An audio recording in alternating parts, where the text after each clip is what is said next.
You've just watched a nature documentary where an ancient human somehow survives a blizzard by huddling under a tree. The problem with that version of history is that it's complete nonsense, because here's what nobody tells you about the Ice Age. When temperatures drop to 30, 40, sometimes 50 degrees below zero, huddling under a tree isn't survival. That's just choosing where you want to freeze to death. Yet somehow, humans didn't go extinct during the last glacial period. In fact, we thrived. We spread across continents that were locked in ice. We raised children, built communities, and created art in caves while temperatures outside could kill you in hours. So, how did we do it without fire? Well, that's the thing. We did have fire. But here's what makes this question actually worth asking. For almost 200,000 years before we figured out how to consistently make fire whenever we needed it, humans were already living through ice ages.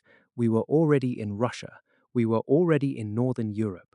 We were already pushing into places where the winters didn't just kill you.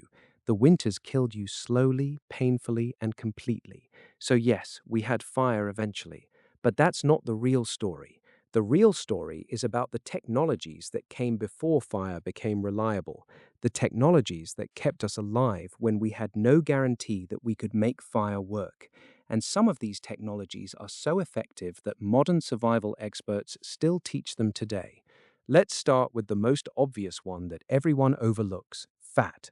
Not stored fat in your body, though that matters too. I'm talking about the fat from animals. Specifically, the fat from the largest animals you could kill. Ancient humans didn't just eat meat, they obsessed over fat. If you look at archaeological sites from the Middle Pleistocene, you find evidence that our ancestors were specifically targeting the fattest animals. Not because they tasted better, because fat is caloric density, fat is warmth, fat is survival. And here's what modern biology tells us: 1 pound of fat provides more than 9,000 calories. Compare that to 1 pound of protein, which gives you about 1,800. Your body burns calories to generate heat. In the middle of an ice age, that's your primary job: not hunting, not gathering, surviving the temperature. A single mammoth could carry 50 to 100 pounds of fat. A single animal could keep a group of humans warm for weeks if they knew how to preserve it and use it, and the evidence suggests they did know. At archaeological sites in Russia and Eastern Europe, we find tools specifically designed for rendering fat. We find containers that would have held rendered fat. We find evidence that fat was being stored deliberately, the same way we store oil today. But here's where it gets interesting, because stored fat isn't just food, it's fuel. Ancient humans figured out how to burn fat before they figured out how to make fire reliably. They created lamps, not torches, lamps, stone vessels with a hollow center filled with rendered animal fat, with plant material shoved in as a wick. These weren't primitive, these were engineering solutions, and we know they worked because we find them in caves across northern Europe and Russia, in areas where wood is scarce. You can't maintain a fire with just cave walls and hope. You need something controllable, something that generates heat without consuming entire forests. Fat lamps did that. One fat lamp burning steadily can heat a small space to survival temperature. Multiple lamps in a shelter, arranged strategically, can keep a family alive through a winter that would otherwise be unsurvivable. But fat alone isn't enough, because heat escapes. It always does. So the second technology is shelter design, and this is where our ancestors get really clever, because they didn't just huddle in caves. Caves are horrible for heat retention. Stone is a thermal conductor. It pulls warmth away from your body and transfers it directly to the ground. What you want is insulation, and that's why we find evidence of ancient humans constructing deliberate shelters inside caves, not living in the main chamber, building smaller structures within the larger cave, structures that would have had limited openings, structures that would have been lined with materials like moss, plant fiber, and animal skin to create insulation barriers. Think of it like building a blanket fort, except the fort has an entrance designed to minimize draft. The walls are lined with materials that trap dead air, and in the center you have fat lamps providing steady heat. The temperature outside might be 30 degrees below zero. Inside that shelter, with proper design, you could maintain temperatures in the range of 50 to 60 degrees. Survivable. Not comfortable, but survivable. And we know this works because modern Arctic peoples use variations of these exact designs. The traditional Inuit igloo isn't just ice, it's insulated. The sleeping platform is higher than the entrance because heat rises. The ventilation is deliberate because you need to control airflow without losing all your warmth to condensation. Our ancestors figured this out tens of thousands of years before the scientific explanation existed.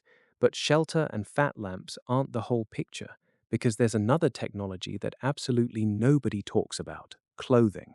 And not just wrapped skins, tailored, fitted, layered clothing designed specifically for thermal insulation. Here's what archaeology shows us.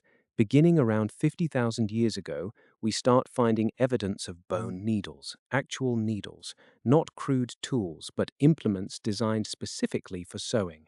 We find evidence of fitted garments being worn in the coldest climates on Earth. And this is crucial because wrapped skins don't work in extreme cold. They slip. They allow air to circulate beneath them. They don't insulate properly. But sewn garments do. A fitted coat made from animal skin with fur on the inside for insulation and the outer skin serving as a wind barrier creates a microclimate around your body. Multiple layers, different materials, different weights for different conditions. That's not survival by accident, that's engineering. Modern Arctic explorers wearing modern insulation can't outperform the thermal efficiency of traditional Arctic clothing designs, and those designs come directly from the templates that ancient humans developed over thousands of years. We found actual ancient clothing preserved in ice in Siberia, and when modern researchers analyzed it, they discovered that the construction methods were so advanced that modern textile experts couldn't immediately replicate them. Let me say that again. Ancient humans living in Ice Age conditions created clothing so technically sophisticated that modern experts with modern tools had difficulty recreating it. But here's the most surprising part of this entire story. Ancient humans were also using their bodies. Specifically, they were using behavioral thermoregulation, which sounds fancy but means something simple. They understood on a practical level which activities generated heat and which activities wasted it. Archaeological evidence suggests that ancient humans living in extreme cold would have maintained deliberate activity patterns, high-intensity physical activity in the cold part of the day to generate metabolic heat, rest periods in insulated shelters during the hottest part of the day to conserve fuel and allow recovery. They would have understood which foods were warming foods, which is why we see so much emphasis on meat consumption and fat consumption in cold climate populations.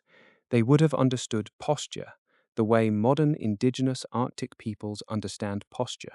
Keeping your core warm means keeping your limbs controlled.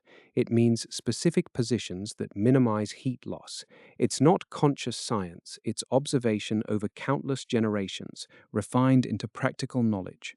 But there's one more thing, and this might be the most important: community.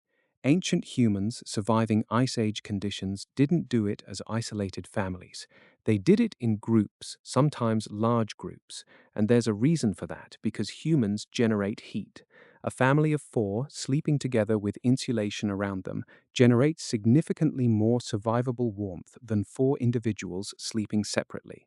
And here's what we often miss: the group size required to maintain certain technologies. A single family can't maintain a reliable supply of rendered fat in the middle of winter. They can't hunt large animals alone. They can't maintain food security, but a community can. A band of 20 to 30 humans can coordinate hunts for megafauna. They can maintain specialization, where some people focus on fat rendering, others on shelter construction, others on tool creation. They can support individuals who aren't primarily hunters, allowing for better clothing construction, better shelter design, better food preservation. The social technology of the group is just as important as the physical technology of clothing and shelter.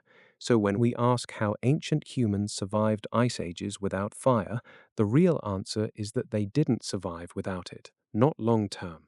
Eventually, fire became the dominant technology, but before that, they survived through something more sophisticated than we usually credit them with. They survived through layered technologies working together: fat for fuel and heat, shelters designed for thermal efficiency, clothing constructed with genuine engineering principles, behavioral patterns refined over generations, and community structures that made all the other technologies possible.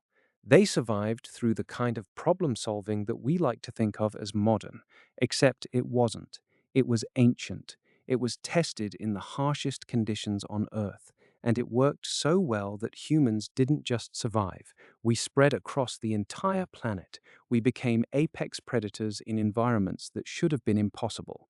And we did it not through accident, not through luck, but through the exact same process that drives modern innovation: observation, experimentation, refinement, collaboration, for hundreds of thousands of years, which means the next time you see an ancient human huddling under a tree in a nature documentary, you should understand what you're really looking at.